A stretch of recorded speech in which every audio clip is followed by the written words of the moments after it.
Greetings and peace. I hope you and yours are doing well today, wherever you might be watching this from. Now, the title of this video I would like to make is Live Life One Day at a Time, and what humanity can do to survive the dystopian future that we find ourselves in year after year.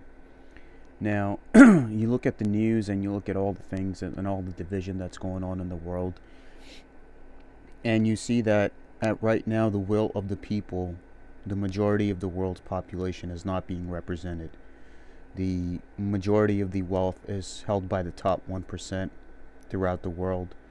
And, with their wealth, you can end poverty probably 100 times over in the world, where most young people in various different parts of the world, even some parts of the U.S., it's hard for them to find work unless they know somebody. It's an environment riddled with drugs and confusion and fear, and there's just no outlet for anybody to turn to except technology. And I see that that's what over time we're becoming consumed by, where there's less and less human interaction. And you even notice that outside, you go out and you see that most people fear to look at each other because they think that's going to cause some kind of conflict or some confusion. And I noticed that same trend in New York City. I was there recently, and I would say, despite all the people with their new phones and wearing AirPods and walking fastly on a fast pace, like everybody's in a run for something, but at the end, they have nothing in their hands. They're empty spiritually. So with all that running and all that hustle and bustle that you're up to all day, every day, if it's not making a difference in your life or your community, then what good is it really doing? And I would say with the dystopian future that we find ourselves in, we need to start having more community interactions. And we need to start form a group of young people in the community and help each other. If nobody's hiring you, have your own talent. Find out what you're good at and make that your business. Capitalize on any talent you have that you can do that others can't do. Make like a small investment, and print out a couple business cards and just get yourself out there, and just have that small community interaction and group. And the ones that have the same mindset as you, so you have somebody that you can get along with, and those people can find what they like. Because I think sometimes that we get lost thinking that what's going to happen tomorrow or what's going to happen the next day or the next year or the next week, and we let that fear consume us, and it deprives us of our humanity. So I would say that in the grand scheme of things, just take things one day at a time. And a lot of people, they think that, okay, what are my efforts going to do in the grand scheme of things? Are they really going to matter? Because isn't it inevitable that 10,000 years from now, humanity's not going to exist on this planet anyway? So I say to them, okay, make a difference that means something to you and into the life of somebody else.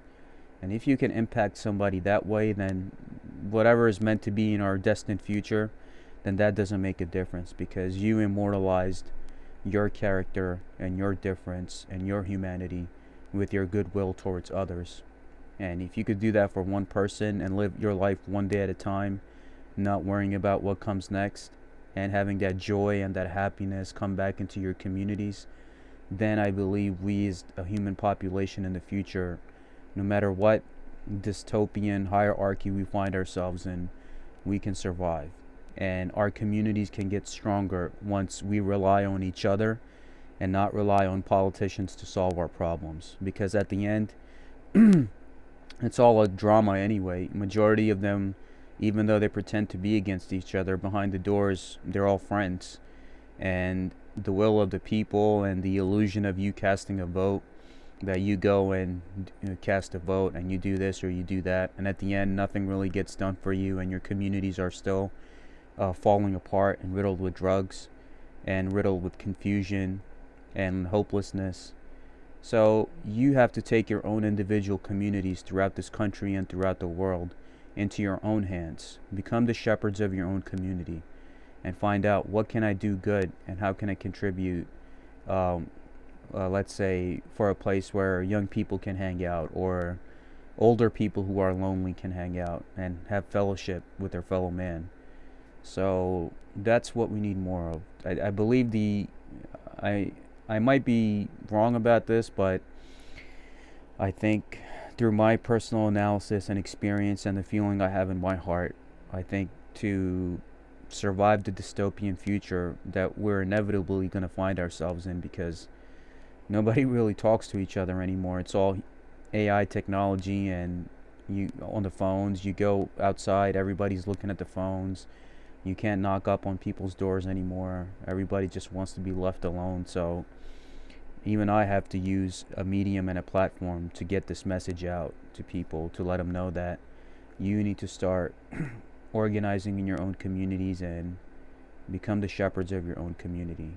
Don't wait for big government, or don't wait for anybody to make the decision for you.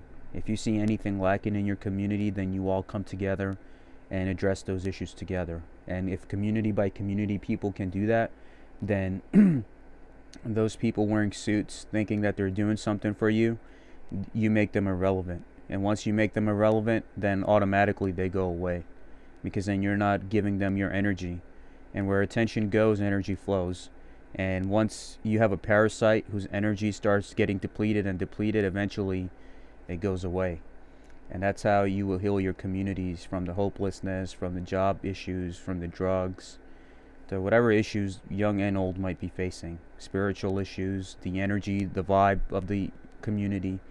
So best thing you could do is put aside the racial and religious differences, and one day you can get together at a mosque, second day you could get together at a church, at a temple, synagogue, whatever is good.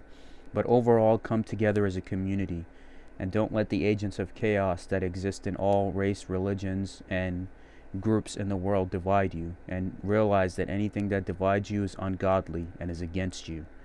And that even includes some of the stuff you see on television, where it tells you how to perceive people of a certain background. But that would be wrong, because you cannot let that shape your judgment if you never made the effort to sit down with those groups of individuals from whatever group that's being propagandized against and get to know them personally. So don't let the outer looks confuse you on anything, and get to know the people in your community and come together as a community. And ask them, what issues do you want to see fixed? And then you ask the other community, what issues do you want to see fixed? And find out how you guys can work together and make a difference in your communities. Because that's the only way that in this dystopian future, where the will of the people is not represented, no matter who they vote for, or what happens, or whatever drama that gets played, or whatever promises that get made to you during times of elections. If you really think about it, at the end, nothing really changes, no matter who's in power. The communities and the vibes and the people all stay the same throughout the world and throughout the ages.